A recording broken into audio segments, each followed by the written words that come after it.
வாங்க சாம்பார் சாதம் எப்படி செய்யுதுன்னு பார்க்கலாம். குக்கரில் கொஞ்சமாக எண்ணெய் ஊற்றிக்கிட்டு சின்ன வெங்காயம் இருந்தால் சின்ன வெங்காயம் சேர்த்துக்கோங்க. நான் பெரிய வெங்காயம் சேர்த்துருக்கேன். இது கூட பச்சை மிளகா, கேரட்டு, பீன்ஸு, உருளைக்கிழங்கு, அவரைக்காய், கத்திரிக்காய் இது எல்லாத்தையும் சேர்த்து கலரி விட்டுக்கோங்க. உங்கள்கிட்ட என்ன காய்கறி இருக்கோ அது சேர்த்துக்கோங்க. இது கூட வந்துட்டு கொஞ்சமாக உப்பு, மஞ்சள் தூள் 2 ஸ்பூன் பார்த்தீங்கன்னா வெறும் மிளகாத்தூள், சாம்பார் தூள் 2 ஸ்பூனு, கொஞ்சமாக தக்காளி சேர்த்து நல்லா கலரி விட்டுக்கோங்க. நல்லா ஒன்று சேர கலரி வந்ததும் ஒரு டம்ளருக்கு 1/2 டம்ளர் பருப்பு எடுத்து ஊற வச்சுருக்கேன்.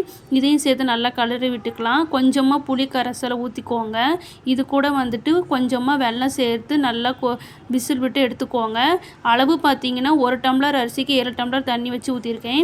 இது கூட வந்துட்டு தாளிப்பு சேர்த்துக்கலாம். வடச்சட்டியில் கொஞ்சமாக எண்ணெய் ஊற்றி சீரகம், கருவேப்பிலை, பெருங்காயத்தூள், வெங்காயம் சேர்த்து நல்லா தாளித்து கொட்டிக்கோங்க. அருமையான சாம்பார் சாதம் ரெடி ஆயிடுச்சு. பாருங்கள் எவ்வளோ தளன்னு எவ்வளோ சூப்பராக இருக்குது. நீங்களும் இந்த மாதிரி செஞ்சு பார்த்துட்டு எப்படி வந்துச்சுன்றதை மறக்காமல் கமெண்ட் பண்ணுங்கள். இது மேலே கொஞ்சமாக நெய் ஊற்றினா சூப்பராக இருக்கும்.